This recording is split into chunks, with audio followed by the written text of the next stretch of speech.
الحمد للہ وکفا والصلاة والسلام علی عباده الذین اصطفى اما بعد فقد قال اللہ تبارک وتعالی کما ورد فی سورۃ محمد صلی اللہ علیہ وسلم اعوذ باللہ من الشیطان الرجیم بسم اللہ الرحمن الرحیم مثل الجنة التي وعد المتقون فيها انہار من ماء غیر آسن وانہار من لبن لم يتغیر طعمه وانہار من خمر لذۃ للشاربین وانہار من عسل مصفى ولهم فيها من كل الثمرات ومغفرة من ربهم كمن هو خالد في النار وسقوا ماء حمیما فقطع امعاءهم صدق اللہ العظیم۔ مثال اس جنت کی جس کا وعدہ کیا گیا ہے متقیوں سے، اس میں نہریں ہیں پانی کی جن میں کوئی بو نہیں، اور نہریں ہیں دودھ کی جس کا ذائقہ تبدیل نہیں ہوتا، وانہار من خمر، اور ایسی شراب کی نہریں کہ جو لذت والی ہے پینے والوں کے لیے، وانہار من عسل مصفى، اور نہریں ہیں ایسے شہد کی جس کو صاف کیا جا چکا ہو، جھاگ اتارا جا چکا ہو، وَلَهُمْ فِيهَا مِنْ كُلِّ الثَّمَرَاتِ، اور پھر مزید برآں ان کے لیے ہوں گے وہاں تمام میوے، تمام پھل، وَمَغْفِرَةٌ مِّن رَبِّكُمْ، اور مغفرت ہوگی ان کے رب کی طرف سے۔ بھلا یہ لوگ کمن ہوا خالد فی النار، بھلا وہ لوگ کہ جو ان جنتوں میں ہوں گے ان کے برابر ہو سکتے ہیں وہ کہ جو ہیں آگ میں، جو رہیں گے ہمیشہ آگ میں، وَسُقُوا مَاءً حَمِيمًا، اور انہیں پینے کو دیا جائے گا کھولتا ہوا پانی، فَقَطَّعَ أَمْعَاءَهُمْ، جو ان کی انتڑیوں کو کاٹ کر رکھ دے گا۔ وَمِنْهُمْ مَنْ يَسْتَمِعُ إِلَيْكَ، اب یہاں سے جو اصل مضمون اس سورہ مبارکہ کا ہے، جو میں پہلے عرض کر چکا ہوں کہ قتال سے جو طبیعت اب گھبرا رہی تھی کچھ لوگوں کی، خاص طور پر جن کے دلوں میں روک تھا، منافقت تھی، ان کی کیفیت ہے جو اس سورہ مبارکہ میں بڑی تفصیل سے آئے گی۔ وَمِنْهُمْ مَنْ يَسْتَمِعُ إِلَيْكَ، ان میں سے کچھ لوگ ایسے بھی ہیں جو اے نبی آپ کی بات بڑی توجہ سے سنتے ہیں، حَتَّىٰ إِذَا خَرَجُوا مِنْ عِنْدِكَ، یہاں تک کہ جب وہ آپ کے پاس سے نکل کر باہر جاتے ہیں، قَالُوا لِلَّذِينَ أُوتُوا الْعِلْمَ مَاذَا قَالَ آنِفًا، تو وہ کہتے ہیں ان کو کہ جنہیں علم دیا گیا، کیا کہا انہوں نے، اب یہ نئی بات آج کیا کہہ دی انہوں نے۔ یہ اوت العلم سے مراد اہل ایمان بھی ہو سکتے ہیں کہ وہ لوگ اہل ایمان میں سے جو لوگ ان میں زیادہ سمجھدار ہیں اور جن کو سمجھتے ہیں کہ زیادہ ان کو اللہ نے فہم عطا فرمایا، ان سے پوچھتے ہیں یہ بات کچھ سمجھ میں نہیں آئی جو آج کہی ہے محمد نے صلی اللہ علیہ وسلم، یا پھر یہ اہل کتاب سے جا کر پوچھتے ہیں جو علم والے جن کو علم پہلے دیا گیا تھا، ماذا قال آنفا، یہ کیا کہہ دیا، یعنی جنگ کے بارے میں جو بھی اب کوئی تجویز ہو رہی ہے، اقدام کا مرحلہ ہے، نکلنا ہے، قریش کے قافلوں کا پیچھا کرنا ہے، ماذا قال آنفا اولئک الذین طبع اللہ علی قلوبہم، یہ وہ لوگ ہیں کہ جن کے دلوں پر اللہ تعالیٰ نے مہر کر دی ہے، واتبعوا اہواءہم، اور یہ اپنی خواہشات کی پیروی کر رہے ہیں، یعنی یہ ہچکچاہٹ جن کے اندر پیدا ہو گئی ہے، در حقیقت یہ نشانی ہے اس بات کی کہ ان کے دلوں میں منافقت پیدا ہو چکی ہے۔ والذین اہتدوا زادہم ھدی، اور جو ہدایت پر ہے اللہ تعالیٰ نے ان کی ہدایت میں اضافہ کیا ہے، اس نئے مرحلے کے آنے سے ان کے جوش ایمان میں اور ذوق شہادت میں اضافہ ہو گیا ہے۔ وآتاہم تقواہم، اللہ تعالیٰ نے انہیں ان کے تقوی میں اور اضافہ فرمایا ہے۔ فَهَلْ يَنظُرُونَ إِلَّا السَّاعَةَ أَن تَأْتِيَهُم بَغْتَةً، تو یہ کس چیز کے منتظر ہے سوائے قیامت کے کہ وہ آ دھمکے ان پر اچانک۔ فَقَدْ جَاءَ أَشْرَاطُهَا، اس کی علامتیں تو آ چکی ہیں، یعنی قیامت کی سب سے بڑی علامت جو ہے وہ در حقیقت حضور صلی اللہ علیہ وسلم کی بعثت ہے، کیونکہ آپ آخری رسول ہیں، اور آپ نے فرمایا بھی ہے کہ بُعِثْتُ أَنَا وَالسَّاعَةُ كَهَاتَيْنِ، دونوں انگلیوں کو آپ نے جوڑا، میں اور قیامت اس طریقے سے جڑے ہوئے، اب میرے بعد کوئی اور نبی نہیں، انا آخر المرسلین وانتم آخر الامم، میں آخری رسول ہوں تم آخری امت ہو، تو اب آپ کی بات تو قیامت ہی آنی ہے۔ فَأَنَّىٰ لَهُمْ إِذَا جَاءَتْهُمْ ذِكْرَاهُمْ، تو جب وہ آ جائے گی ان پر دھمک آ جائے گی، آ دھمکے گی، تو پھر اس وقت ان کا یاد کرنا یا نصیحت اخذ کرنا یا سبق حاصل کرنا ان کے کس کام کا ہوگا۔ فَاعْلَمْ أَنَّهُ لَا إِلَٰهَ إِلَّا اللَّهُ وَاسْتَغْفِرْ لِذَنبِكَ، بس جان لو کہ اللہ کے سوا کوئی معبود نہیں، اور اپنی خطاؤں کے لیے اللہ سے استغفار کرو۔ اب یہاں ایک تو یہ ہے کہ یہ بات خطاب کر کے حضور سے کہی جا رہی ہے واحد کے سیغے میں، اس حوالے سے ایک تعویل تو یہ ہو سکتی ہے کہ یہ حقیقت میں حضور کی وساطت سے آپ کی امت سے کہی جا رہی ہے، لیکن یہ ہے کہ اس میں علماء نے یہ بات بھی نکالی ہے کہ یہاں حضور مخاطب ہے، اور حضور کی مخاطبت میں یہ پہلو موجود ہے کہ حضور کے گناہ کا معاملہ جو ہے ہم اپنے گناہ پر قیاس نہ کریں۔ حسنات الابرار سیئات المقربین، حضور کی تو جو انٹینسٹی ہوتی تھی تعلق با اللہ کی شدید، اس میں ذرا سی کمی آتی تھی تو آپ اسے بھی سمجھتے تھے کہ بہت بڑی کوتاہی مجھ سے ہو گئی ہے۔ گویا کہ ہمارے لیے تو کہیں بمشکل کبھی اللہ تعالیٰ کی خصوصی عنایت سے طبیعت کے اندر انشراح ہو جائے تو یہ بہت بڑی نعمت ہے، اور حضور کے لیے وہ تو انشراح تو ہر وقت رہتا ہی تھا۔ اگر ذرا سا کہیں کسی مسئلے میں تھوڑی سی اس انشراح کی شدت میں کمی آ جائے تو آپ اسے بہت بڑی اپنی کوتاہی، بڑا گناہ سمجھتے تھے۔ ویسے میری ایک ذاتی رائے بھی ہے، وہ میں اگلی صورت میں آ کر اس بات کو پورے طور سے واضح کروں گا کہ یہاں حضور کی خطا سے مراد یہ ہے کہ جو بھی اس جد و جہد میں کہیں کوئی کوتاہی رہ گئی ہے، اور وہ کوتاہی اگر دوسرے مسلمانوں سے ہوئی ہے تب بھی جیسا کہ آپ کو معلوم ہے کہ جنگ اگرچہ سب مل کر لڑتے ہیں، سپاہی بھی لڑتا ہے، لیکن یہ کہ صحرا بنتا ہے تو جو کمانڈر ہوتا ہے، سپہ سالار ہوتا ہے، فتح اس کے کھاتے میں جاتی ہے۔ اسی طریقے سے شکست ہو جائے تو شکست کا جو کلنک کا ٹیکہ ہے وہ بھی ظاہر بات ہے کہ سپہ سالار کے ماتھے پر لگے گا، چاہے اس میں غلطی کسی اور کی ہو جائے۔ اس اعتبار سے اگر کہیں کسی سے کوئی کوتاہی ہوئی ہے تو گویا کہ وہ حضور صلی اللہ علیہ وسلم کی جد و جہد ہونے کے اعتبار سے کہ آپ ہی کی قیادت میں ہو رہی ہے، تو اس جد و جہد کے اندر کہیں کوئی کوتاہی یا کمی جو ہے اس کا ذکر ہو رہا ہے۔ وَلِلْمُؤْمِنِينَ وَالْمُؤْمِنَاتِ، اے نبی آپ استغفار کیجئے اپنی خطا، آپ تقصیر کا بھی، اور اہل ایمان مردوں اور عورتوں کے لیے بھی۔ وَاللَّهُ يَعْلَمُ مُتَقَلَّبَكُمْ وَمَثْوَاكُمْ، اللہ خوب جانتا ہے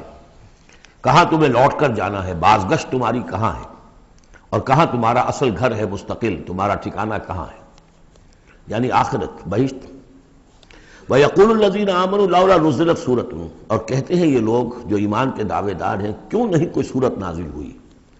یہ بہت اہم آیت ہے اس سورت کی، کہ اصل میں حضور نے جب وہ چھوٹی چھوٹی مہمیں بھیجنی شروع کر دی تھی، اس وقت تک کوئی ایسی صحیح آیت جب اللہ کے راستے میں نکلو اور قتال کرو شاید نازل نہیں ہوئی۔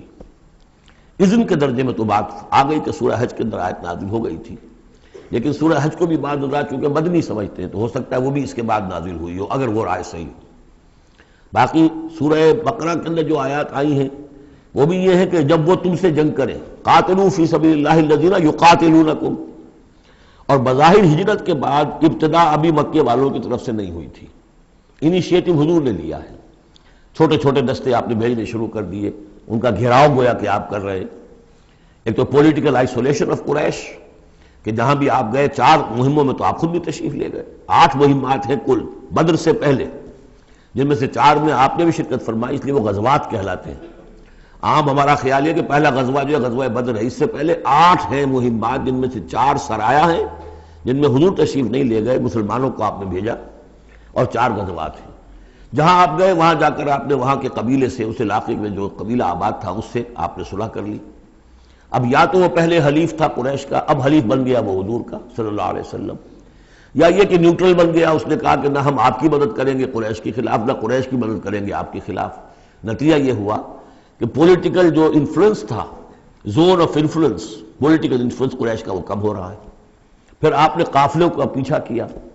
تو اس سے اندازہ ہوا کہ اب ان کی لائف لائن جو ہے، ان کی تو شہرت تھی وہ، اس کے اوپر آپ نے ہاتھ ڈالا۔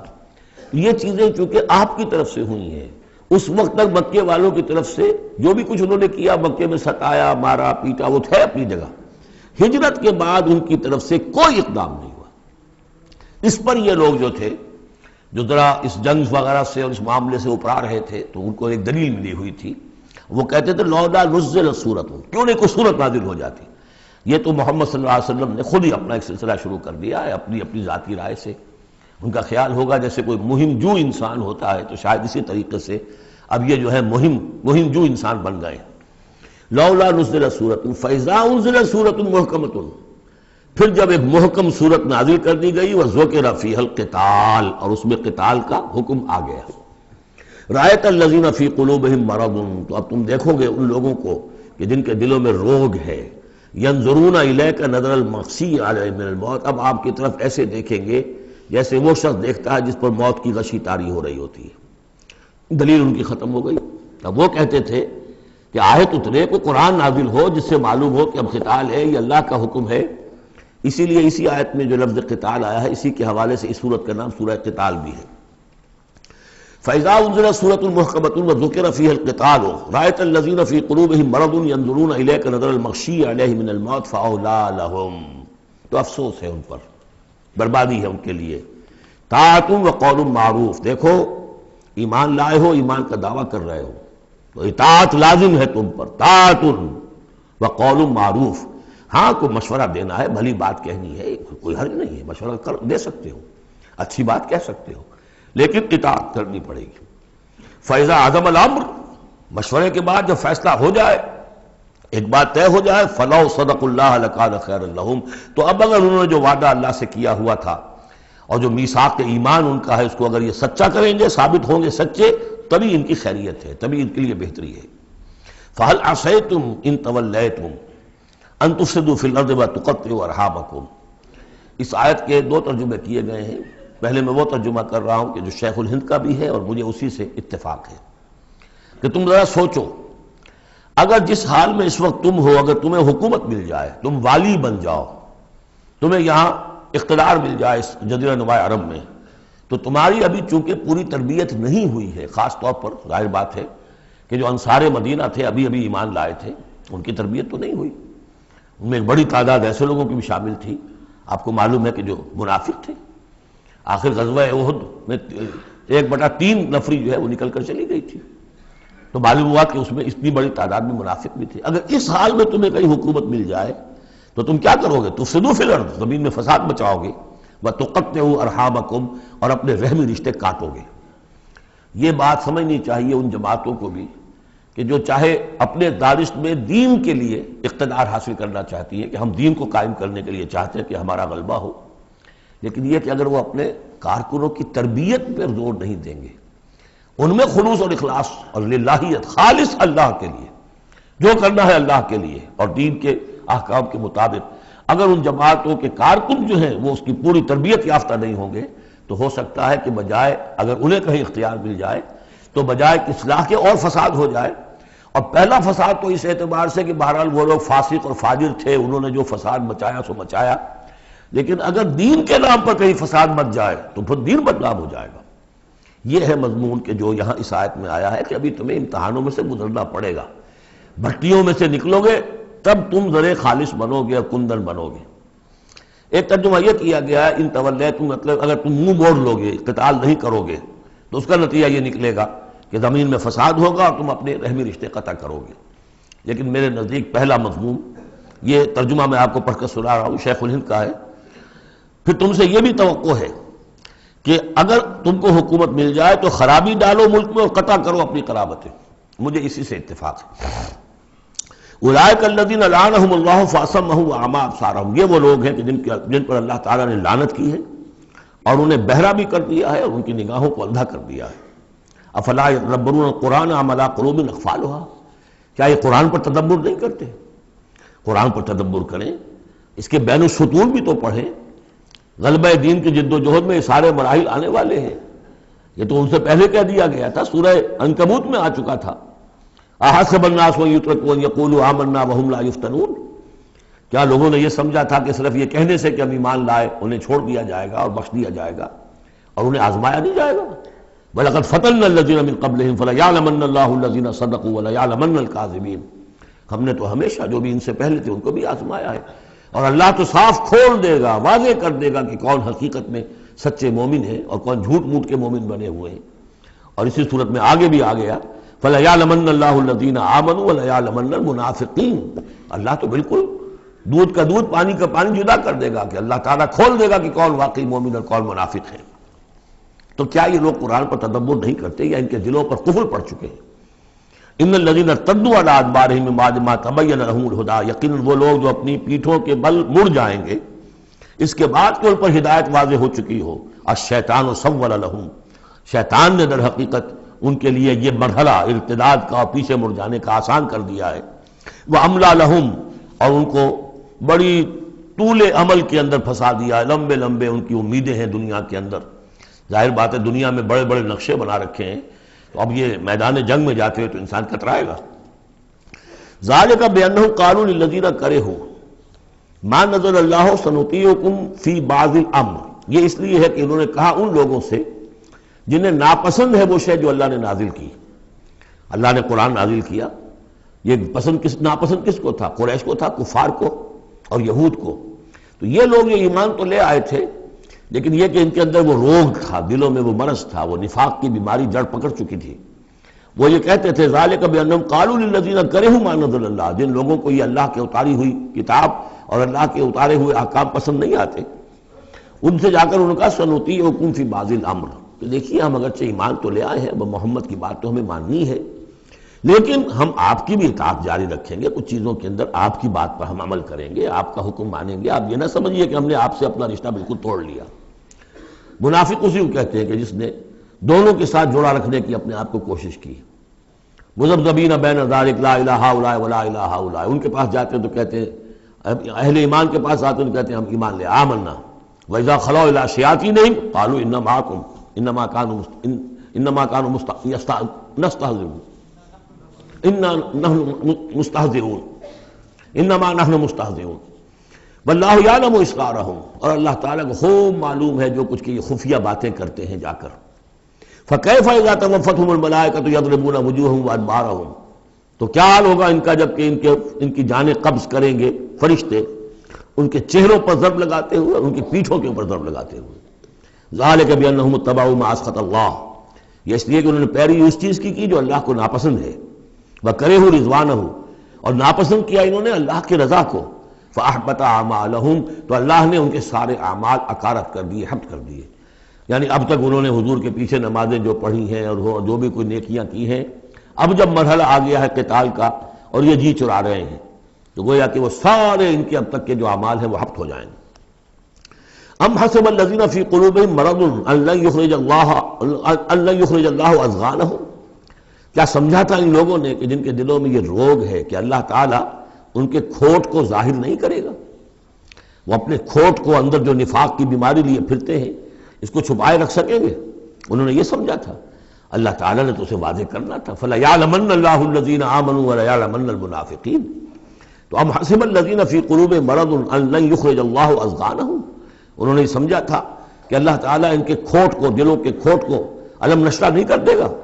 وَلَوْ نَشَاءُ لَأَرَيْنَاكَهُمْ، اور اگر ہم چاہیں تو اے نبی آپ کو دکھا دیں کہ یہ ہیں وہ لوگ. فَلَعَرَفْتَهُمْ بِسِيمَاهُمْ، آپ ان کے چہروں سے انہیں خود ہی پہچان لیں گے. ظاہر بات ہے کہ ایک صادق الایمان شخص کا چہرہ اور ایک منافق کا چہرہ، انسان کے قلب کی کیفیت جو ہوتی ہے وہ تو چہرے کے اوپر جو ہے، face is the index of mind,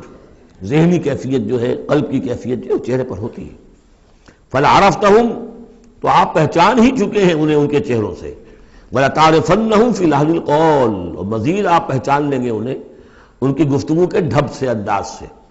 گفتگو میں بھی ظاہر بات ہے کچھ چاپلوسی کریں گے، کچھ ہیر پھیر ڈالیں گے. ایک مخلص آدمی کی گفتگو اور ایک اس طرح کے شخص کی گفتگو زمین و آسمان کا فرق ہوتا ہے. واللہ یعلم اعمالکم، اللہ تمہارے اعمال کو خوب جانتا ہے. وَلَنَبْلُوَنَّكُمْ حَتَّى نَعْلَمَ الْمُجَاهِدِينَ مِنْكُمْ وَالصَّابِرِينَ، اور ہم تو لازماً آزمائیں گے تمہیں، یہاں تک کہ ہم، ترجمہ تو ہوگا ہم معلوم کر لیں، ہمیں علم ہو جائے. لیکن چونکہ اہل سنت کا عقیدہ یہ کہ اللہ کا علم تو قدیم ہے، تو یہاں ہم اس کی ترجمانی کرتے ہوئے کہتے ہیں ہم ظاہر کر دیں گے اس کو تاکہ سب کے علم میں آ جائے، سب دیکھ لیں. ہم آزمائیں گے تمہیں یہاں تک کہ سب دیکھ لیں کہ مجاہدین کون ہیں تم میں سے. حتی نعلم المجاہدین منکم والصابرین، اور وہ جو صبر کرنے والے ہیں. وَنَبْلُوَ أَخْبَارَكُمْ، اور ہم تمہارے سارے حالات کی پوری طریقے سے تحقیق کر لیں. یہ تقریباً سمجھیے کہ وہ آیت جو آئی تھی سورہ بقرہ میں، وَلَنَبْلُوَنَّكُمْ بِشَيْءٍ مِّنَ الْخَوْفِ وَالْجُوعِ وَنَقْصٍ مِّنَ الْأَمْوَالِ وَالْأَنفُسِ وَالثَّمَرَاتِ. ابھی وہاں چونکہ قتال کا حکم نہیں آیا تھا، اس لیے وہاں پر ابھی جنگ کا تذکرہ نہیں تھا. یہ تو تھا کہ ہم تمہیں آزمائیں گے بھوک سے اور جان اور مال کے نقصان سے اور ثمرات کے ضیاع سے. لیکن یہاں اسی آیت کو ایکسٹینشن سمجھیے، وَلَنَبْلُوَنَّكُمْ حَتَّى نَعْلَمَ الْمُجَاهِدِينَ مِنْكُمْ وَالصَّابِرِينَ، تاکہ ہم دیکھ لیں کون ہیں وہ جو واقعتاً جہاد کرنے والے ہیں، صبر کرنے والے ہیں، اور ان کی پوری طرح جانچ پرکھ کر لیں. ان الذين كفروا وصدوا عن سبيل الله وشاقوا الرسول من بعد ما تبين له الهدى لن يضروا الله شيئا، یقیناً وہ لوگ جنہوں نے کفر کیا اور جو روکتے رہے لوگوں کو بھی اللہ کے راستے سے اور اللہ کی اور اس کے رسول کی مخالفت میں سرگرم رہے، زدہ میں پڑ گئے، من بعد ما تبین لهم الهدى، اس کے بعد کہ ان کے لیے ہدایت واضح ہو چکی تھی، لن يضروا الله شيئا، وہ اللہ کا کچھ نہیں بگاڑ سکیں گے، وسيحبط اعمالهم، اللہ تعالیٰ ان کے اعمال کو بھی حبط کر دے گا۔ یعنی پہلے ذکر تھا منافقین کا، اب یہاں کفار مکہ کا ذکر ہے۔ ان کے اعمال کیا تھے؟ وہی حاجیوں کی خدمت کرتے تھے، اجعلتم سقایۃ الحاج وعمارۃ المسجد الحرام کمن آمن باللہ والیوم الآخر، اور یہ کہ بہرحال اور بھی کچھ نہیں، کسی نے کھانا کھلا دیا، کسی کو کچھ اور کر دیا، اور پھر یہ کہ جو کچھ انہوں نے جد و جہد کی ہے، انہوں نے بھی مال خرچ کیے ہیں، جنگیں کی ہیں، بدر میں آئے تھے تبھی تو بہت سے لوگوں نے کفار نے انفاق کیا تھا، تبھی تو ساز و سامان تیار ہوا تھا، 900 اونٹ لے کر نکلے تھے، روزانہ ایک دن 10 ایک دن 9 اونٹ تو ذبح ہو رہے تھے وہ فوج کو جو کھانا کھلانے کے لیے، تو آخر لوگوں نے کنٹریبیوٹ کیا تھا، تو یہ سارے اعمال ان کے اکارت چلے گئے۔ یا ایھا الذین آمنوا اطیعوا اللہ واطیعوا الرسول ولا تبطلوا اعمالکم، اے اہل ایمان اللہ کی اطاعت کرو اور اس کے رسول کی اطاعت کرو، لا تبطلوا اعمال، اپنے اعمال ضائع نہ کرا بیٹھنا، یعنی اب تک اگر تم نے کچھ اعمال کیے ہیں، کوئی محنت بھی کی ہے، کچھ انفاق بھی کیا ہے، کچھ اور جد و جہد کی ہے، لیکن اب جو یہ مرحلہ نیا آ گیا ہے، اس کو یوں سمجھیے اب امر حال یہ ہے، اللہ کا اس کے رسول کا جس وقت جو حکم ہے اس وقت اس کو ماننا ہوگا۔ اب حکم یہ ہے، لہذا اگر اس میں تم نے کہیں پیٹھ دکھا دی تو تم اپنے سارے سابقہ اعمال کو باطل کرا لو گے۔ ان الذین کفروا وصدوا عن سبیل اللہ ثم ماتوا وهم کفار فلن یغفر اللہ لهم، یقیناً وہ لوگ کہ جنہوں نے کفر کیا اور اللہ کے راستے سے وہ روکتے رہے اور یا رکے رہے، یہ دونوں جیسے میں نے عرض کیا کہ صدا یا صدو جو ہے یہ فعل لازم بھی ہے، فعل متعدی بھی ہے، ثم ماتوا وهم کفار، اور وہ مر گئے اسی حال میں کہ وہ کافر تھے، فلن یغفر اللہ لهم، تو ایسے لوگوں کو اللہ تعالیٰ ہرگز نہیں بخشے گا۔ فلا تہنوا، تو اے مسلمانوں تم ڈھیلے نہ پڑو، بودے پن کا مظاہرہ نہ کرو، وتدعوا الی السلم، سیدھا سلم میں، اور تم جو اب یہ کہہ رہے ہو صلح کی بات ہونی چاہیے اور سلامتی کی بات ہونی چاہیے اور خام خواہ کی لڑائی جھگڑا جو ہے اس سے کیا حاصل ہے، یہ جو تم کر رہے ہو یہ نہ کرو۔ فلا تہنوا وتدعوا الی السلم، بلکہ اب جو مرحلہ آ گیا ہے اب تو سرفروشی کا مرحلہ آ گیا ہے، وانتم الاعلون، اور گھبراؤ نہیں، تم ہی سب سے اونچے رہو گے، سربلند رہو گے، غالب ہوگے، واللہ معکم، اللہ تمہارے ساتھ ہے، اس کی مدد تمہارے شامل حال ہے، ولن یترکم اعمالکم، اللہ تعالیٰ تمہارے اعمال ضائع نہیں کرے گا۔ انما الحیات الدنیا لعب و لہو، یہ دنیا کی زندگی تو کھیل ہے اور کچھ جی کا بہلانا ہے، اس کے سوا کیا ہے؟ آخرت کے مقابلے میں تو یہ دھوکے کا سامان ہے، دھوکے کی ٹٹی ہے، وما الحیات الدنیا الا متاع الغرور وان تؤمنوا وتتقوا یؤتکم اجورکم، اگر تم ایمان لاؤ، ایمان پر قائم رہو اور اپنے رب کا تقوی اختیار کیے رکھو، اللہ تعالیٰ تمہیں دے گا تمہارے بدلے، تمہارے اجر، ولا یسألکم اموالکم، اور وہ تم سے تمہارے مال نہیں مانگتا، مطلب یہ کہ سارے مال نہیں مانگتا یا تم سے زبردستی مال نہیں مانگتا۔ دیکھیے دونوں چیز ذہن میں رکھیے، اللہ مال تو مانگتا ہے، من ذا الذی یقرض اللہ قرضا حسنا، کون ہے جو اللہ کو قرض حسنا دیتا ہے؟ کتنی مرتبہ کہا اللہ کی راہ میں انفاق کرو، اللہ کی راہ میں انفاق کرو،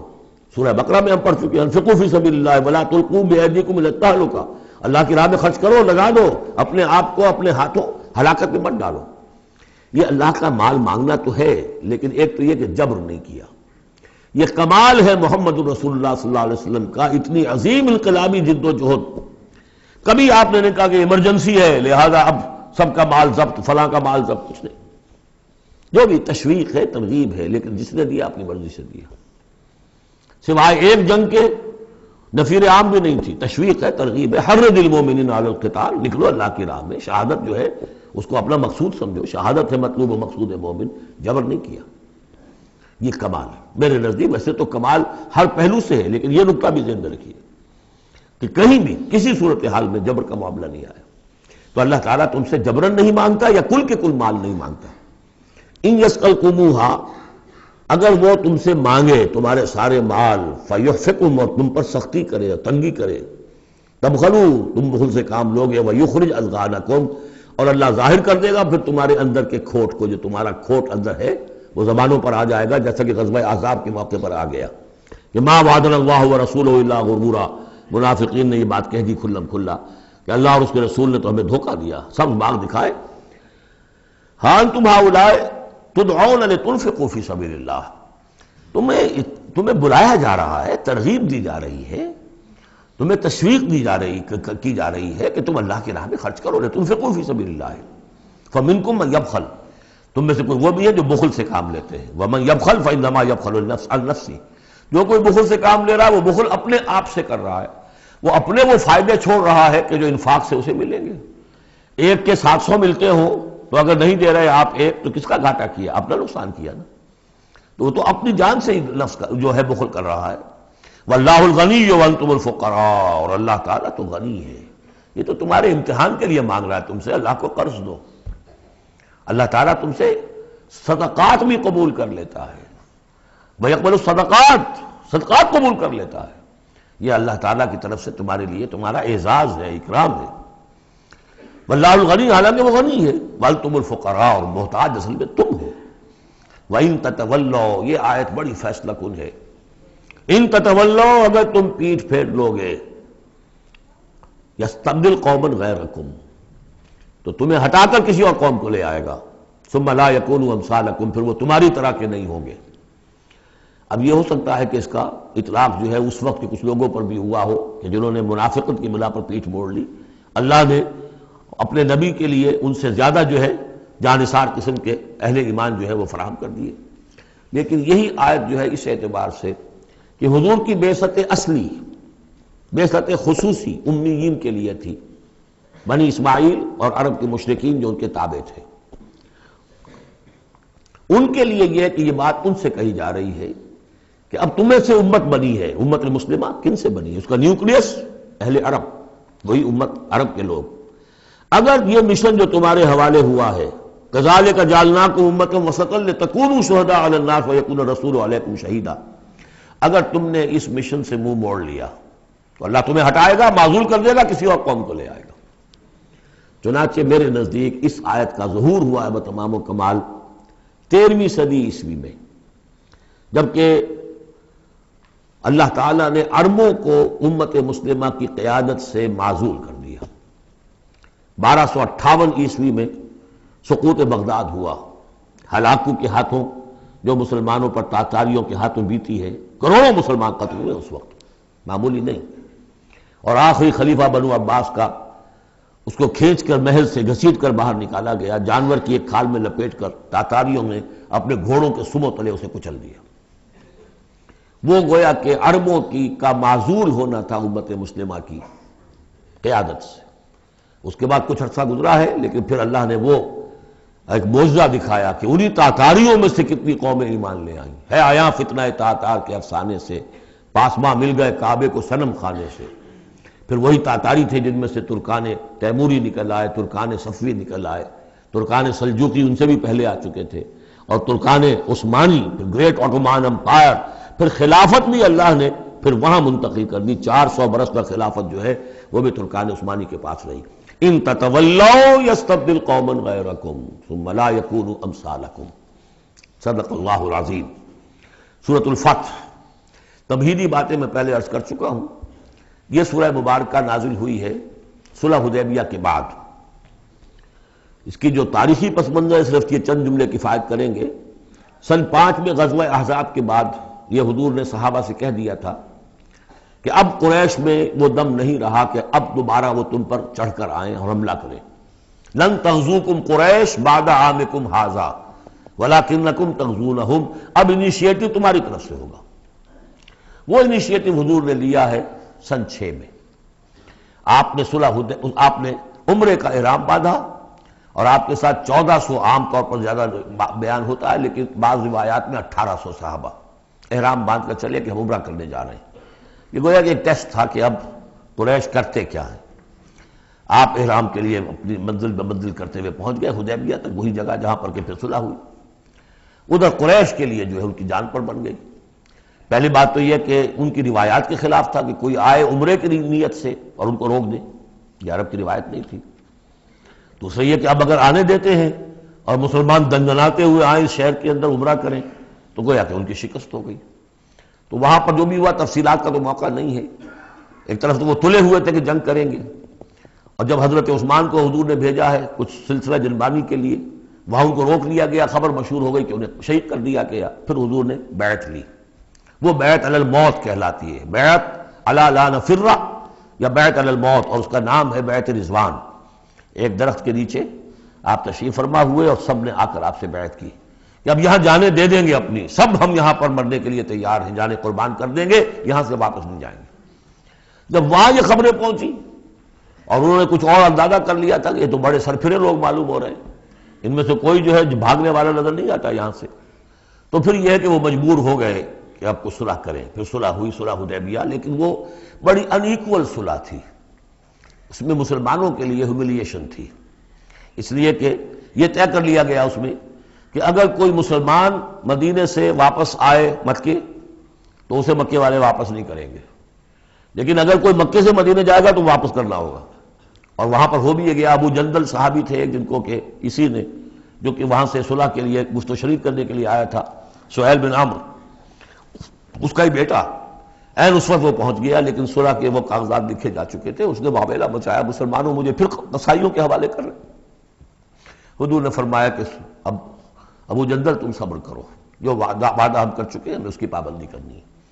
بہرحال اس کو حضور نے، اگرچہ صحابہ تو اس درجے دلگیر تھے کہ ہم یہ دم کر صلح کیوں کر رہے ہیں، حضرت عمر رضی اللہ تعالیٰ عنہ سے تو بہرحال یہ بھی کہہ دیجئے کہ زیادہ قرب جو انہیں حاصل تھا حضور سے، اس کی بنا پر ان کی یہ ہمت ہو گئی کہ آپ نے وہ سوال جواب بھی کر لیا جس پر آپ پھر ساری عمر پچھتاتے رہے۔ کہ آپ نے پوچھا کہ کیا ہم حق پر نہیں ہیں؟ حضور نے فرمایا ہاں ہم حق پر ہیں۔ کیا آپ اللہ کے رسول نہیں ہیں؟ آپ نے مسکرا کر جواب دیا ہاں میں اللہ کا رسول ہوں۔ تو پھر ہم یہ کیوں دم کر صلح کر رہے ہیں؟ آپ نے فرمایا کہ میں وہی کر رہا ہوں جو اللہ نے مجھے حکم دیا، بس اتنی سی بات تھی جس پر ساری عمر پچھتائے۔ لیکن یہ بات حضرت علی نے بھی کر دی اس درجے میں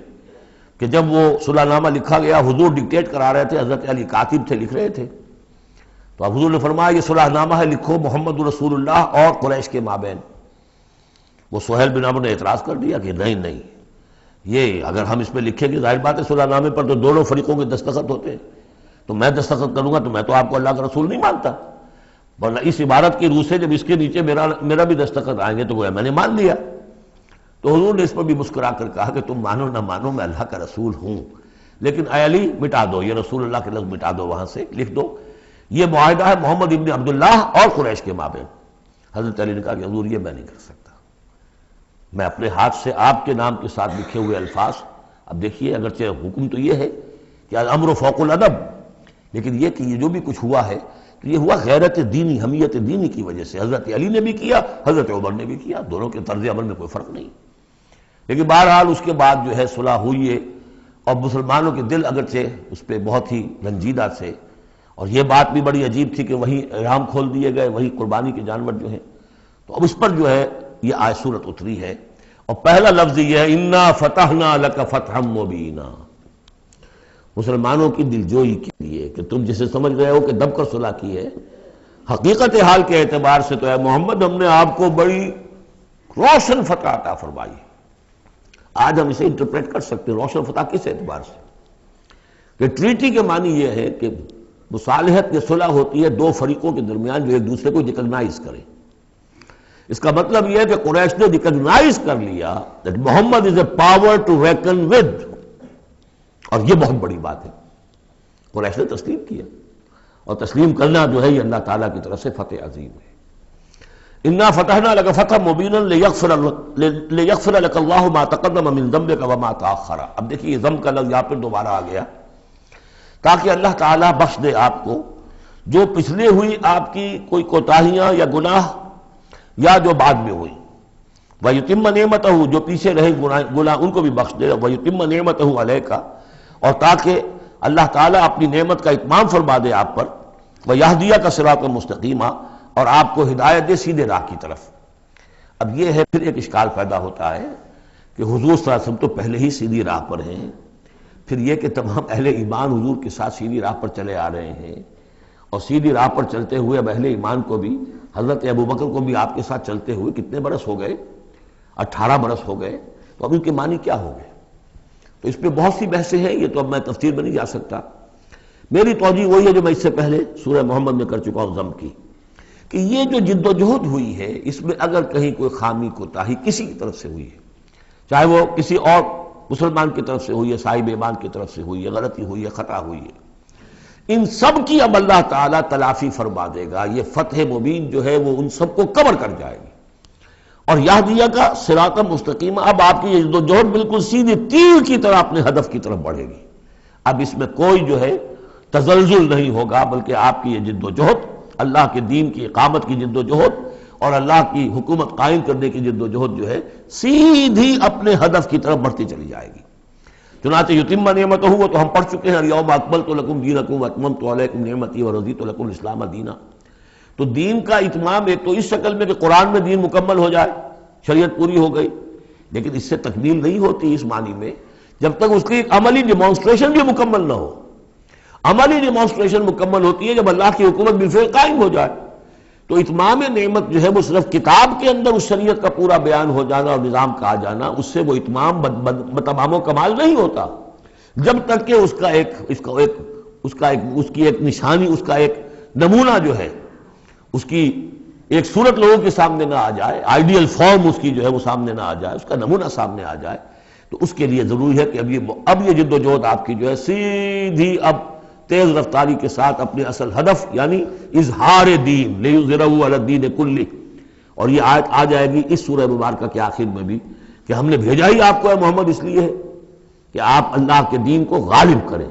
تو وہ اللہ کے دین کے غلبے کی جد و جہد اب تیر کی طرح سیدھی جائے گی۔ اللہ نے ساری اگلی پچھلی اگر کوئی اس میں کمیاں کوتاہیاں رہ گئی ہیں کسی کی طرف سے آپ کے ساتھیوں میں سے، ان سب کی تلافی کے لیے یہ فتح مبین آپ کو عطا کر دی۔ وَيَنْصُرَكَ اللَّهُ نَصْرًا عَزِيزًا، اور اللہ آپ کی مدد کرے گا ایسی مدد کہ جس کے لیے کوئی شکست نہ ہو، بڑی زبردست مدد۔ هُوَ الَّذِي أَنزَلَ السَّكِينَةَ فِي قُلُوبِ الْمُؤْمِنِينَ لِيَزْدَادُوا إِيمَانًا مَعَ إِيمَانِهِمْ، وہی ہے کہ جس نے اہل ایمان کے دلوں میں سکینت نازل کر دی تاکہ ان کے ایمان میں اور اضافہ ہو جائے، تاکہ وہ اور اضافہ کر لیں اپنے ایمان میں، جتنا ایمان ہے اس سے اور بڑھ کر۔ وَلِلَّهِ جُنُودُ السَّمَاوَاتِ وَالْأَرْضِ، اب ظاہر بات ہے کہ اس میں ایک تو کیفیت یہ تھی کہ جو انہیں سکون حاصل تھا کہ وہ تیار تھے سب اپنی جانیں دینے کے لیے، اس کے لیے بھی ایک سکون قلب کے اندر اللہ تعالیٰ نے ان کے پیدا کیا تھا، تبھی تو وہ اس کے لیے آمادہ ہوئے۔ پھر یہ کہ ان کے اندر نظم اور ضبط کا یہ عالم کہ کوئی ایک شخص بھی حق میں نہیں تھا کہ یہ صلح یہاں اس وقت ہو، لیکن محمد رسول اللہ ان کی اطاعت، اس کا سب سے بڑا ٹیسٹ وہاں ہوا ہے۔ اور یہ بات جو میں کہہ رہا ہوں شاید بعض حضرات کو عجیب لگی، کوئی ایک شخص بھی نہیں تھا اس کے حق میں۔ اس کی دلیل کیا ہے؟ اس کی دلیل یہ ہے کہ جب حضور نے جب صلح ہو گئی مکمل، آپ نے فرمایا مسلمان اٹھو، احرام کھول دو اور یہی قربانیاں دے دو۔ کوئی نہیں اٹھا، ایک بھی نہیں اٹھا۔ دوسری مرتبہ کہا آپ نے اٹھو بھائی، اب ہو گیا بات، بس جو ہو گئی ہو گئی، اب یہی احرام کھول دو، کوئی نہیں اٹھا۔ تیسری دفعہ کوئی نہیں اٹھا۔ آپ دلگیر ہو کر، دل گرفتہ ہو کر اپنے خیمے میں چلے گئے۔ ام سلمہ رضی اللہ تعالیٰ عنہ ام المومنین آپ کے ساتھ تھی، ان سے جا کر کہا میں نے 3 مرتبہ مسلمانوں سے کہا ہے کہ اٹھو اور احرام کھول دو، کوئی نہیں اٹھ رہا۔ انہوں نے کہا، مشورہ دیا کہ آپ کسی سے کچھ نہ کہیں، اپنی زبان سے کچھ نہ کہیں، آپ اپنا احرام کھول دیے، بس آپ آئے باہر، آپ نے قربانی دی، احرام کھول دیا۔ اس پر اب سب اٹھ گئے۔ یعنی اصل میں وہ سب کے سب منتظر تھے کہ کیا حضور ہمارا امتحان لے رہے ہیں، یہ کوئی ٹیسٹ ہو رہا ہے، کیا ہو رہا ہے، یا حالت منتظر شاید کوئی نئی صورت پیدا ہو جائے، شاید حالات بدل جائیں۔ لیکن ان کے لیے یہ بڑی انہونی سی بات تھی کہ عمرے کی نیت کر کے ہم نے احرام باندھا ہوا، یہاں کیسے کھول دے رہا ہوں۔ لیکن بہرحال وہ صرف ایک توقف جو تھا وہ اسی درجے میں تھا کہ شاید کوئی نئی صورت پیدا ہو جائے، لیکن اس سے ظاہر ہو رہا ہے کہ سب کے دل جو ہیں وہ اس صلح کے حق میں نہیں تھے۔ وہ تو چاہ رہے تھے کہ اب ہمیں موقع ملے اور ہم یہاں جنگ ہو اور اللہ کے دین کو ہم غالب کریں۔ هو الذي انزل السكينة في قلوب المؤمنين ليزدادوا ایمانا مع ایمانهم ولله جنود السماوات والارض، اور تمام آسمانوں اور زمین کے لشکر تو اللہ ہی کے ہیں۔ وكان الله عليما حكيما، اللہ سب کو جاننے والا اور کمال حکمت والا ہے۔ ليدخل المؤمنين والمؤمنات جنات تجري من تحتها الانهار خالدين فيها، تاکہ وہ داخل کرے اہل ایمان مردوں اور عورتوں کو ان باغات میں جن کے دامن میں ندیاں بہتی ہوں گی، جن میں وہ ہمیشہ ہمیشہ رہیں گے۔ ويكفر عنهم سيئاتهم، اور دور کر دے ان سے ان کی برائیوں کو۔ وكان ذلك عند الله فوزا عظيما، اور یقیناً یہی شے ہے اللہ کے نزدیک بڑی کامیابی ہے۔ وَيُعَذِّبُ الْمُنَافِقِينَ وَالْمُنَافِقَاتِ وَالْمُشْرِكِينَ وَالْمُشْرِكَاتِ الظَّانِّينَ بِاللَّهِ ظَنَّ السَّوْءِ، یہ الفاظ بہت مشابہ ہیں سورہ احزاب کی آخری آیات کے، اور سورہ احزاب جو ہے آپ کو معلوم ہے سن 5 میں نازل ہوئی اور یہ سن 6 میں نازل ہو رہی ہے، تو زمانہ جو ہے قریب کا ہے۔ اور اللہ سزا دے اور عذاب دے منافق مردوں اور منافق عورتوں کو، اور مشرک مردوں اور مشرک عورتوں کو، کہ جو اللہ کے بارے میں بہت برے گمان رکھتے ہیں۔ علیہم دائرۃ السوء، اصل میں تو ان کے اوپر ہے مسلط برائی کا دائرہ۔ وغضب اللہ علیہم، اور اللہ غضبناک ہوا ہے ان پر۔ ولعنہم، اللہ نے ان پر لعنت فرمائی ہے۔ وعد لہم جہنم، اور ان کے لیے تیار کیا ہوا جہنم کو، وساعت مصیرا، اور وہ بہت بری جگہ ہے لوٹنے کی۔ وَلِلَّهِ جُنُودُ السَّمَاوَاتِ وَالْأَرْضِ، آسمان اور زمین کے لشکر کل کے کل اللہ ہی کے اختیار میں ہے۔ وَكَانَ اللَّهُ عَزِيزًا حَكِيمًا، اللہ زبردست ہے اور حکیم ہے۔ پہلے آیا تھا علیمًا حکیمًا، اب عزیزًا حکیمًا۔ اِنَّا أَرْسَلْنَاكَ شَاهِدًا وَمُبَشِّرًا وَنَذِيرًا، اے نبی ہم نے بھیجا ہے آپ کو شاہد بنا کر، وہی شاہد گواہی دینے والا۔ یہاں اپنے قول اور اپنے عمل سے اللہ کے دین کی گواہی دی۔ قیامت میں کھڑے ہو کر عدالت میں پروزیکیوشن وٹنس کی حیثیت سے کہیں گے اے اللہ تیرا دین جو مجھ تک آیا تھا میں نے پہنچا دیا تھا، اب یہ ان کے ذمے ہے۔ فَكَيْفَ إِذَا جِئْنَا مِنْ كُلِّ أُمَّةٍ بِشَهِيدٍ وَجِئْنَا بِكَ عَلَىٰ هَٰؤُلَاءِ شَهِيدًا، ہم نے آپ کو بھیجا ہے گواہ بنا کر اور بشارت دینے والا بنا کر اور خبردار کرنے والا بنا کر، لِتُؤْمِنُوا بِاللَّهِ وَرَسُولِهِ، تاکہ اے مسلمانوں تم ایمان رکھو اللہ پر اور اس کے رسول پر، وَتُعَزِّرُوهُ وَتُوَقِّرُوهُ، اور اللہ کے رسول کی تو تم مدد بھی کرو اور ان کی تعظیم کرو، توقیر کرو، وَتُسَبِّحُوهُ بُكْرَةً وَأَصِيلًا، اور اللہ کی تم تسبیح کرو صبح شام۔ یہاں دیکھیے اس آیت میں لِتُؤْمِنُوا بِاللَّهِ وَرَسُولِهِ، اللہ اور اس کے رسول دونوں پر ایمان رکھو، پھر رسول کے لیے وَتُعَزِّرُوهُ وَتُوَقِّرُوهُ، اور اللہ کے لیے وَتُسَبِّحُوهُ بُكْرَةً وَأَصِيلًا، اس کی تسبیح بیان کرو صبح شام۔ ان الذین یبایعونک انما یبایعون اللہ، یقیناً وہ لوگ جو اے نبی آپ سے بیعت کر رہے ہیں وہ حقیقت میں اللہ سے بیعت کر رہے ہیں۔ ید اللہ فوق ایدیہم، اللہ کا ہاتھ ان کے ہاتھوں کے اوپر ہے۔ فمن نکث فانما ینکث الی نفسہ، تو جو کوئی بھی اس بیعت کی خلاف ورزی کرے گا، اس کو توڑے گا، اس کا سارا وبال اسی کے اوپر ہوگا۔ ومن اوفی بما عاہد علیہ اللہ، اور جو پورا کر دے گا اس معاہدے کو جو اللہ سے کر رہا ہے، فسیؤتیہ اجرا عظیما، تو اللہ تعالیٰ اسے اجر عظیم عطا فرمائے گا۔ اس آیت کو اچھی طرح سمجھ لیجئے اور اس کا تعلق جوڑ لیجئے جو سورہ توبہ کی آیت نمبر 111 تھی۔ ان اللہ اشتری من المؤمنین انفسهم واموالهم بان لهم الجنہ یقاتلون فی سبیل اللہ فیقتلون ویقتلون وعدا علیہ حقا فی التوراۃ والانجیل والقرآن ومن اوفی بعہدہ من اللہ فاستبشروا ببیعکم الذی بایعتم بہ، اللہ نے اہل ایمان سے ان کی جانیں اور مال خرید لی ہے جنت کے عوض۔ یہ جو خرید و فروخت ہو گئی ہے یہ بیع ہو گئی ہے، بیع و شرع ہو گئی ہے۔ فاستبشروا ببیعکم الذی بایعتم بہ، خوشیاں مناؤ، جشن مناؤ اس بیعت پر، اس بیع پر، اس سودے پر جو تم نے کیا ہے، اس سے بہتر سودا کوئی نہیں۔ اچھا یہ بیع تو ہوئی بندے اور اللہ کے مابین۔ فرض کیجئے میں بیعت کر رہا ہوں، اے اللہ میں اپنی جان مال تیرے حوالے کرتا ہوں، لیکن اللہ کے اور میرے درمیان تو غیب کا پردہ ہے۔ یہ کیسے، کس کو دوں یہ جان اور مال، کس کے حکم پر دوں، کس کے کہنے پر دوں، کہاں مال خرچ کروں؟ ظاہر بات ہے کہ اس کے لیے کوئی انسان، اب وہ انسان اس وقت ہے محمد الرسول اللہ صلی اللہ علیہ وسلم۔ بیع اللہ سے، بیعت محمد سے۔ محمد اللہ کے رسول ہیں، وہ بتائیں گے کہ اس طرح مال خرچ کرو، اس طرح جان لگاؤ،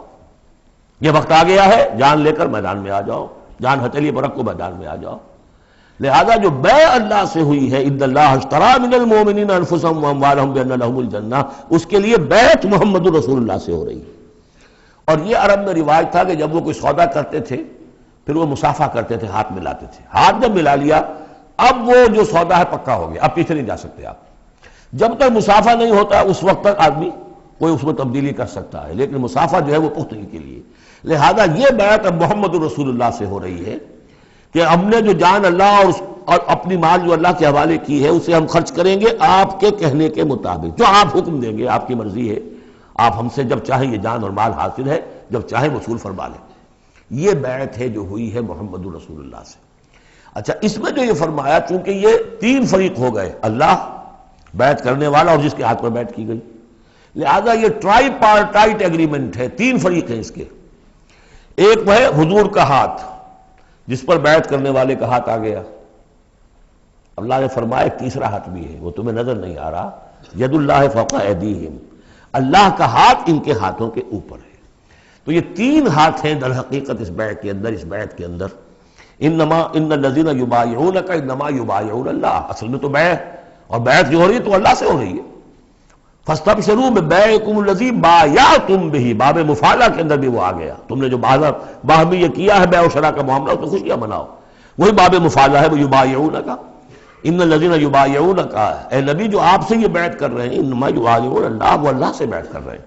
ید اللہ فوق ایدیہم، اللہ کا ہاتھ ان کے ہاتھوں کے اوپر ہے۔ فمن نکث فانما ینکث علی نفسہ، تو جو کوئی بھی اب اس سے روگردانی کرے گا، اسے توڑے گا، اس کی خلاف ورزی کرے گا، اس کا وبال اسی پر آئے گا، آپ پر اس کا کوئی الزام نہیں۔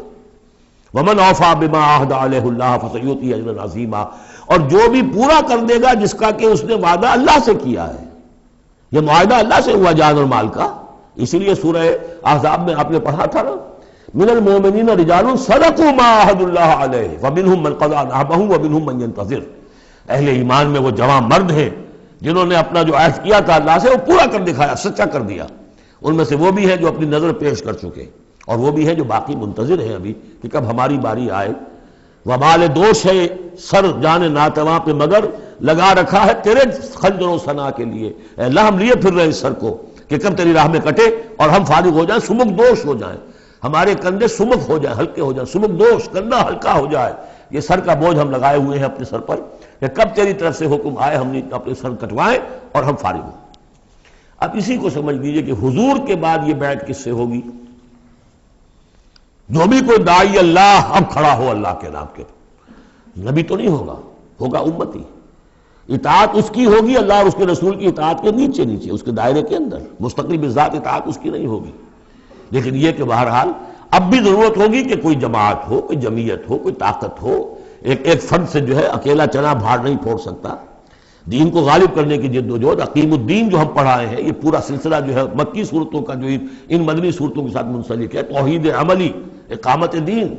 اور جو اس صورت کے اندر آ جائے گا لیظہرہ علی الدین کلہ، اس کے لیے جماعت چاہیے، جمعیت چاہیے۔ تو اب بھی کوئی اللہ کا بندہ ہوگا، آپ اسے ٹھوک بجا کر دیکھ لیں، اطمینان دیکھیں، سوچ دیکھیں اس کی رائے کیا ہے، وہ کیا سمجھتا ہے، اگر وہ دین سے بھی واقف ہے، اگر وہ یہ کہ زمانے کے حالات سے بھی واقف ہے، اس کی شخصیت کو دیکھیے، اس کے ماحول کو دیکھیے، اگر آپ کا دل گواہی دے کہ یہ کوئی بہروپیہ نہیں ہے، یہ واقعتاً سنسیئر آدمی ہے، خلوص کے ساتھ اس کے ہاتھ میں ہاتھ دے کر بیٹھ کیجیے، ساتھ چلیے۔ یہی طریقہ مسنون اور منصوص ہے، یہی ایک طریقہ ہے جس کا قرآن مجید میں، یعنی نصوص کسے کہتے ہیں؟ نصوص قرآنی، نصوص حدیث، حدیث میں بھی ذکر ہے تو بیعت کا ہے۔ باقی اور کوئی طریقہ جماعت سازی کا مسنون نہیں ہے، مباح وہ بھی ہے، جو بھی طریقہ اختیار کر لیا مباح ہے، حرام نہیں ہے۔ ممبرشپ ہے، ممبرشپ سے پھر امیر کا منتخب کرنا ہے، 2 سال 4 سال کے بعد پھر انتخاب، ٹھیک ہے، کوئی شے حرام نہیں ہے جب تک کہ اس کی حرمت کے لیے کوئی دلیل نہ ہو۔ لیکن مسنون اور منصوص اور معصور، 3 الفاظ۔ نصوص قرآن و سنت میں جس کا تذکرہ ہے وہ بیعت ہے۔ جو مسنون ہے پوری زندگی حضور کی جو ہے اس میں کتنی بیعتیں ہوئی ہیں، بیعت عقبہ اولیٰ، بیعت عقبہ ثانیہ، بیعت رضوان، اور پھر یہ کہ نحن الذین بایعوا محمدا علی الجہاد ما بقینا ابدا۔ جب غزوہ احزاب میں جب وہ خندق کھودی جا رہی تھی تو یہ شعر پڑھ رہے تھے صحابہ کرام، ہم ہیں وہ لوگ کہ جنہوں نے محمد سے بیعت کی ہے، جہاد کی، اب یہ جہاد جاری رہے گا جب تک جان میں جان ہے۔ یہ ہے ساری زندگی میں آپ کی بیعت کا نظام تھا۔ اس کے بعد خلافت ہوئی تو بیعت پر ہوئی، حضرت ابو بکر سے بیعت، عمر سے بیعت، مشورہ علیحدہ بات ہے، جب طے ہو گیا کہ اب یہ ہو گیا تو بیعت۔ پھر خلافت میں کچھ غلط رخ پیدا ہو رہا تھا، حضرت حسین رضی اللہ تعالی عنہ اور حضرت عبداللہ ابن زبیر رضی اللہ تعالی عنہما یہ کھڑے ہوئے تو جنہوں نے جمعیت بنائی بیعت کی بنیاد پر بنائی۔ یہ دوسری بات ہے کہ جو کوفی تھے انہوں نے جو بیعت کی تھی حضرت حسین سے وہ توڑ دی انہوں نے، فمن نکث فانما ینکث علی نفسہ۔ اس کے بعد ہمارے ہاں اگر کوئی سلسلہ بنا ہے ارشاد کا، تزکیہ نفس کا، صوفیاء کا، وہ بھی بیعت، بادشاہ ہوتے تھے تو بیعت۔ پچھلی صدی میں جتنے جہاد ہوئے، ہمارے ہاں سب سے بڑا جہاد ہوا پچھلی صدی کا، 19ویں صدی عیسوی کا، سید احمد بریلوی رحمۃ اللہ علیہ اور شاہ اسماعیل شہید رحمۃ اللہ علیہ، ان لوگوں کا جو بیعت کی بنیاد پر جماعت تھی، کوئی اور بنیاد جماعت سازی کی نہیں تھی۔ مہدی سوڈانی نے جہاد کیا انگریزوں کے خلاف بیعت کی بنیاد پر، سلوسی نے جہاد کیا اطالویوں کے خلاف بیعت کی بنیاد پر۔ تو یہ بیعت کا لفظ ہے جو یہاں آیا ہے، اس کو اچھی طرح سمجھ لیجیے۔ یہ جان لیجئے کہ یہ جو دوسرا رکوع ہے اس سورہ مبارکہ کا، اور اس کے بعد تیسرا رکوع اور چوتھا رکوع جو ہے، ان میں بھی تقدیم و تاخیر ہے۔ یہ جو پہلے رکوع کا مضمون ہے یہ جا کر ملے گا اب تیسرے کے ساتھ، اور بعد میں یہ نازل ہوا ہے کہ یہ جو دوسرے رکوع میں آیتیں آ رہی ہیں۔ سَيَقُولُ لَكَ الْمُخَلَّفُونَ مِنَ الْأَعْرَابِ شَغَلَتْنَا أَمْوَالُنَا وَأَهْلُونَا، جب حضور واپس پہنچ گئے اور یہ غزوہ جو بیعت رضوان ہو گئی اور پھر صلح حدیبیہ ہو گئی، پھر آپ واپس پہنچے تو جاتے ہوئے گویا کہ ان سے کہا جا رہا ہے حضور سے، جیسے کہ غزوہ تبوک سے واپسی پر جو آیات نازل ہوئی وہ ہم سورہ توبہ میں پڑھ چکے ہیں۔ ان قریب کہیں گے وہ لوگ جو پیچھے رہ جانے والے تھے، من الاعراب، اعراب میں سے، شغلتنا اموالنا واہلونا، حضور نے عام اعلان کروایا تھا، فرض نہیں تھا، سب کے لیے لازم نہیں تھا، عمرے کے لیے چلنے کے لیے کہا تھا چلے، جتنے لوگ چل سکتے ہیں چلے۔ تو اب آئیں گے یہ وہ اعراب جو ہے بادیہ نشین، اور وہ کہیں گے حضور ہم مشغول رہے اپنے اموال میں، اپنے ڈھور ڈنگر کی دیکھ بھال میں، اپنے اہل و عیال میں، ہم آپ کے ساتھ نہیں جا سکے، فاستغفر لنا، تو ہمارے لیے استغفار کیجئے۔ یقولون بألسنتہم ما لیس فی قلوبہم، یہ لوگ اپنے منہوں سے وہ کچھ کہہ رہے ہیں اپنی زبانوں سے جو ان کے دلوں میں نہیں ہے، دلوں میں کچھ اور ہے۔ یہ منافقوں کا تذکرہ ہو رہا ہے اعراب میں سے۔ قل فمن یملک لکم من اللہ شیئا ان اراد بکم ضرا او اراد بکم نفعا، ان سے کہیے کہ اگر اللہ تعالیٰ نے تمہارے لیے کوئی بھی اگر ضرر کا فیصلہ کیا تھا تو، اور اگر خیر کا فیصلہ کیا تھا تو کون سی چیز روک سکتی ہے؟ من یملک لکم من اللہ شیئا، کون ہے وہ کہ جو اختیار رکھتا ہو تمہارے بارے میں اللہ کی طرف سے کچھ بھی، اگر اس نے ارادہ کیا ہو ضرر کا، یعنی اگر کوئی خرابی ہونی تھی تو کیا تمہارے یہاں ہونے کی وجہ سے رک جانی تھی؟ یا اگر خیر کوئی آنا تھا تو تمہاری غیر موجودگی میں نہیں آ سکتا تھا؟ یعنی پیچھے رہ جانا چاہیے معنی دار، کیوں رہ گئے؟ اگر کوئی خیر آنا تھا وہ تمہاری غیر موجودگی میں بھی آ سکتا ہے، کوئی شر آنا تھا وہ تمہاری موجودگی میں بھی آ سکتا ہے۔ تو جب تمہاری موجودگی اور ناموجودگی اللہ کے اعتبار سے تو بالکل برابر ہے، تو تمہارا یہ بہانہ تراشنا جو ہے یہ صحیح نہیں ہے۔ بل کان اللہ بما تعملون خبیرا، بلکہ تم جو کچھ کرتے رہے ہو اللہ اس سے باخبر ہے۔ وہ کیا ہے؟ اب ان کے دل کی بات اللہ تعالیٰ، ان کے دل میں جو چور تھا، بل ظننتم، تمہیں یہ گمان ہو گیا تھا، ان لن ينقلب الرسول والمؤمنون الى اہلہم ابدا، ان کو یہ گمان ہوا کہ ان کا تو معلوم ہوتا ہے کہ واقعتاً کوئی دماغ خراب ہو گیا مسلمانوں کا، قریش پر چڑھائی کر کے جا رہے ہیں، قریش، یہ تو سمجھیے کہ ان کے لیے ابھی تک عرب میں جو ان کی حیثیت تھی قریش کی، وہ سمجھتے تھے کہ اب تو یہ موت کے منہ میں جا رہے ہیں، اب یہ واپس ان میں سے کوئی آنے والا نہیں ہے۔ بل ظننتم، تم نے یہ گمان کیا تھا، ان لن ينقلب الرسول والمؤمنون الى اہلہم ابدا، کہ اب واپس آئیں گے ہی نہیں رسول اور اہل ایمان اپنے گھر والوں کی طرف۔ وزین ذلک فی قلوبکم، اور یہ تمہارے دلوں میں کھبا دی گئی بات، وظننتم ظن السوء، اور تم نے بہت برا گمان کیا، وکنتم قوما بورا، اور تم ہو ہی تباہ ہونے والے لوگ۔ یہ منافقین اعراب کا تذکرہ ہو رہا ہے، اور یہ کب ہو رہا ہے؟ سن 6 میں۔ سن 2 کے اندر جو معاملہ تھا وہ بھی ہم دیکھ چکے ہیں، وہ جو سورہ محمد کے اندر آیا معاملہ، جبکہ ابھی یہ مرحلہ شروع ہو رہا تھا، ابھی قتال کا سلسلہ شروع ہونے والا تھا، اس وقت بھی ان کے دلوں میں صلح جوئی، امن سے کام کرو، صلح سے کام کرو، یہ خامخواہ جو ہے یہ اس طرح کی مہم جوئی مناسب نہیں ہے، اس وقت ان کا یہ خیال تھا۔ وَمَن لَّمْ يُؤْمِن بِاللَّهِ وَرَسُولِهِ فَإِنَّا أَعْتَدْنَا لِلْكَافِرِينَ سَعِيرًا، جو کوئی اللہ اور اس کے رسول پر ایمان نہ رکھے تو اللہ تعالیٰ نے ایسے کافروں کے لیے تو جہنم تیار کر رکھی ہے۔ وَلِلَّهِ مُلْكُ السَّمَاوَاتِ وَالْأَرْضِ يَغْفِرُ لِمَن يَشَاءُ، اور اللہ آسمانوں اور زمین کی بادشاہی اللہ ہی کے لیے ہے، وہ بخشتا ہے جس کو چاہتا ہے، وَيُعَذِّبُ مَن يَشَاءُ، اور عذاب دے گا جس کو چاہے گا، وَكَانَ اللَّهُ غَفُورًا رَحِيمًا، اور اللہ تعالیٰ غفور الرحیم ہے۔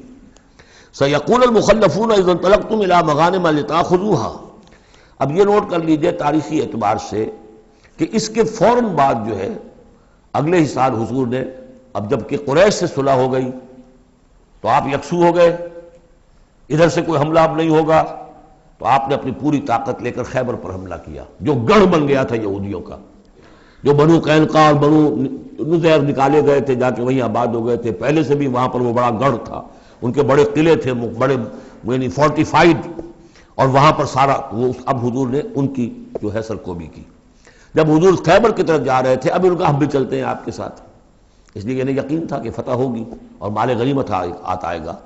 سَيَقُولُ الْمُخَلَّفُونَ إِذَا انطَلَقْتُمْ إِلَىٰ مَغَانِمَ، اور اے مسلمانوں جب تم اب جاؤ گے غنیمت حاصل کرنے کے لیے، یعنی اب جو غزوہ خیبر کی طرف جب پیش قدمی کرو گے، تو یہی لوگ جو پہلے پیچھے رہ گئے تھے وہ یہ کہیں گے ذرونا نتبعکم، ہم بھی آپ کے ساتھ چلیں، اجازت دیجئے۔ یریدون ان یبدلوا کلام اللہ، یہ اللہ کے کلام کو بدل دینا چاہتے ہیں۔ وہ اللہ کا کلام اگلے رکوع میں آ رہا ہے کہ ان کے بارے میں طے کر دیا گیا تھا کہ جو لوگ اس صلح حدیبیہ کے موقع پر نہیں گئے ہیں ساتھ حضور کے،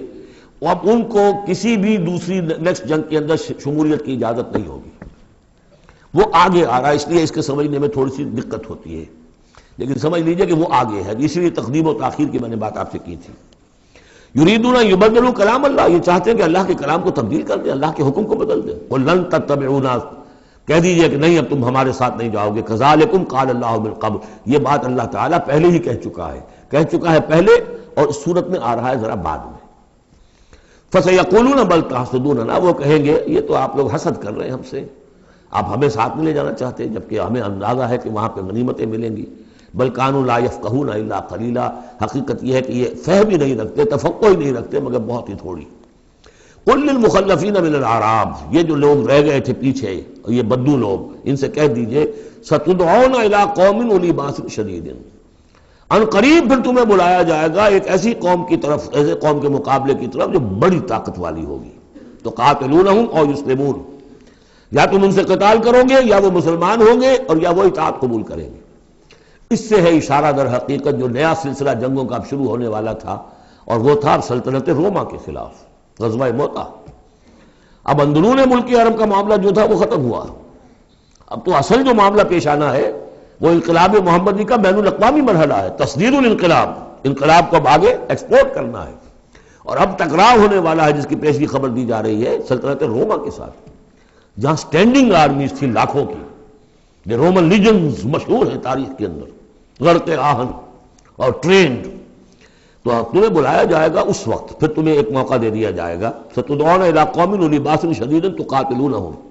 او یسلمون۔ اور یہ اصل میں تین چیزیں آ گئیں وہی کہ اب جو بھی اس عرب سے باہر جو معاملہ ہوا ہے، یا تو وہ اسلام لے آئے یا وہ اطاعت قبول کر لیں، یہ دونوں یسلمون میں شکلیں ہو جائیں گی، اطاعت قبول کر لیں گے اسلام لے آئے یا پھر جنگ ہوگی۔ فَإِن تُطِيعُوا يُؤْتِكُمُ اللَّهُ أَجْرًا حَسَنًا، اگر اس وقت تم اطاعت کرو گے اللہ کے رسول کی، ان کے ساتھ جاؤ گے تو اللہ تعالیٰ جو ہے تمہیں اجر حسنہ دے گا۔ وَإِن تَتَوَلَّوْا كَمَا تَوَلَّيْتُم مِّن قَبْلُ، اور اگر تمہیں اسی طرح پیٹھ دکھا دی جیسے کہ پہلے پیٹھ دکھائی تھی، يُعَذِّبْكُمْ عَذَابًا عَلِيمًا، تو اللہ تعالیٰ عذاب علیم دے گا تمہیں۔ لَيْسَ عَلَى الْأَعْمَىٰ حَرَجٌ، ہاں اگر کوئی اندھا ہے تو اس پر کوئی الزام نہیں ہے، کوئی تنگی نہیں ہے، وہ اگر نہیں گیا کوئی بات نہیں۔ وَلَا عَلَى الْأَعْرَجِ حَرَجٌ، کوئی لنگڑا ہے تو اس کے لیے بھی نہیں ہے۔ وَلَا عَلَى الْمَرِيضِ حَرَجٌ، اسی طریقے سے کوئی بیمار ہے تو اس پر بھی کوئی اس کی باس پرس نہیں ہے۔ وَمَن يُطِعِ اللَّهَ وَرَسُولَهُ يُدْخِلْهُ جَنَّاتٍ تَجْرِي مِن تَحْتِهَا الْأَنْهَارُ، اور جو اللہ تعالیٰ اور اس کے رسول کی اطاعت کرے گا اللہ تعالیٰ اس کو داخل کرے گا ان باغات میں جن کے دامن میں ندیاں بہتی ہوں گی۔ وَمَن يَتَوَلَّى، اور جو کوئی پلٹ جائے، پیٹھ موڑ لے، يُعَذِّبْهُ عَذَابًا عَلِيمًا، اللہ تعالیٰ اسے عذاب علیم، دردناک عذاب دے گا۔ اب اس کے بعد یہ پہلے رکوع والا مضمون جو بیعت کا مضمون چل رہا تھا، وہی بیعت کا مضمون اب آگے یہاں چل رہا ہے۔ یہ بیچ والا جو ہے دوسرے رکوع کا مضمون، یہ اس کے بعد کا تھا، پہلے آ گیا۔ وہاں جو فرمایا تھا کہ ان الذین یبایعونک انما یبایعون اللہ، اب آگے چلیے، لقد رضی اللہ عن المؤمنین اذ یبایعونک تحت الشجرہ، اللہ راضی ہو گیا ان اہل ایمان سے جو آپ سے بیعت کر رہے تھے درخت کے نیچے۔ فعلم ما فی قلوبہم، تو اللہ تعالیٰ کے علم میں ہے جو کچھ ان کے دلوں میں تھا، اور اس وقت ذوق شہادت اور جوش جہاد تھا، ابھی وہ صلح کی بات تو ہوئی نہیں، وہ تو بیعت کر کے ہونے کے بعد ہوئی ہے۔ فانزل السکینۃ علیہم، اللہ نے ان پر سکینت، سکون، اطمینان نازل کر دیا۔ واصابہم فتحا قریبا، اور انہیں فتح دے دی بہت قریب، وہ فتح قریب وہی ہے، انا فتحنا لک فتحا مبینا، اس صلح کو کہا گیا کہ فوری طور پر انہیں فتح مل گئی۔ ومغانم کثیرۃ یاخذونھا، اور بہت سی غنیمتیں ہیں جو وہ اور جو لیں گے، حاصل کریں گے۔ وکان اللہ عزیزا حکیما، اور اللہ تعالیٰ زبردست ہے، حکمت والا۔ وعدکم اللہ مغانم کثیرۃ تاخذونھا، اے مسلمانوں اللہ کا تم سے وعدہ ہے بہت سی غنیمتیں تمہیں ملیں گی۔ فعجل لکم ہذہ، تو یہ تو تمہیں نقد دے دی ہے، فوری طور پر دے دی ہے یہ فتح جو تمہیں مل گئی ہے۔ وکف ایدی الناس عنکم، اور اللہ تعالیٰ نے روک لیا لوگوں کے ہاتھوں کو تم سے، لتکون آیۃ للمؤمنین، تاکہ یہ اہل ایمان کے لیے ایک نشانی بن جائے، وَيَهْدِيَكُمْ صِرَاطًا مُسْتَقِيمًا، اور اللہ تعالیٰ تمہاری رہنمائی فرمائے سیدھے راستے کی طرف، یعنی اب تمہاری جد و جہد جو ہے وہ تیر کی طرح سیدھی کامیابی کے آخری مراحل تک پہنچ جائے۔ بارک اللہ لی ولکم فی القرآن العظیم ونفعنی وإیاکم بالآیات والذکر الحکیم۔